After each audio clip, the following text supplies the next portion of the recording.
বাংলাদেশের মুসলিম জনতার মুক্তির জন্য আপনারা 24-এ যে সাহসী দায়িত্ব পালন করেছেন, আরেকটা যুদ্ধ, ভোট যুদ্ধ হবে আগামী 12 তারিখ, সেখানে একই দায়িত্ব পালন করবেন ইনশাআল্লাহ।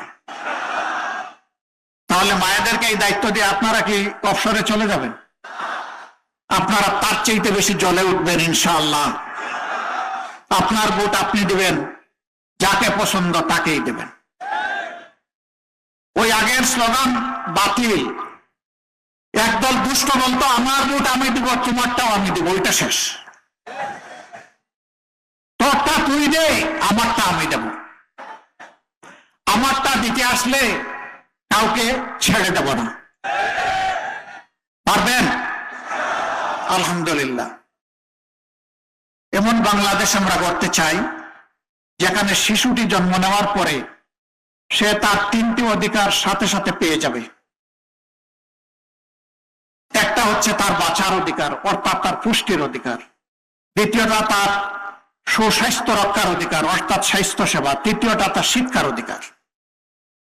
এই দিয়ে শুরু। এরপরে সে কিশোর হবে, যুবক হবে, সুশিক্ষা নেবে, সে দক্ষ হবে, সে দেশে কিংবা বিদেশে এই দেশের জন্য কাজ করবে। তার গর্বের সাথে পরিচয় দেবে আমি একজন বাংলাদেশী। এই শিশু এই 3 উপাদানে বড় হলে জীবনেও চাঁদাবাজ হবে না ইনশাআল্লাহ। সে মাদকসেবী হবে না, সন্ত্রাসী হবে না।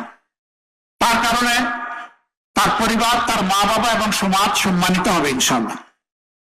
আমরা সেই বাংলাদেশ করতে চাই। আগেই বলেছি, মা বোনেরা যেখানে সম্পূর্ণ নিরাপদ থাকবেন। আমরা ওই বাংলাদেশ করতে চাই যেই বাংলাদেশের শিক্ষা প্রতিষ্ঠানে আর কোনো গণরুম তৈরি হবে না, আর কোনো মায়ের সন্তানকে জীবন দিতে হবে না, আর কোনো রক্ত ঝরবে না।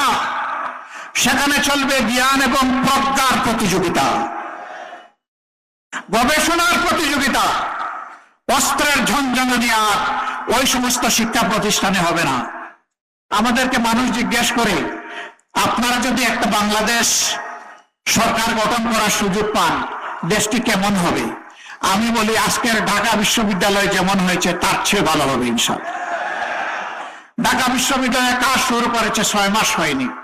জনগণ যদি আমাদেরকে আল্লাহর মেহেরবানিতে ম্যান্ডেট দেয়, আমরা 5 বছর পাবো। ওরা 1 বছরের জন্য নির্বাচিত হয়েছে, আমরা সুযোগ পাবো 5 বছর।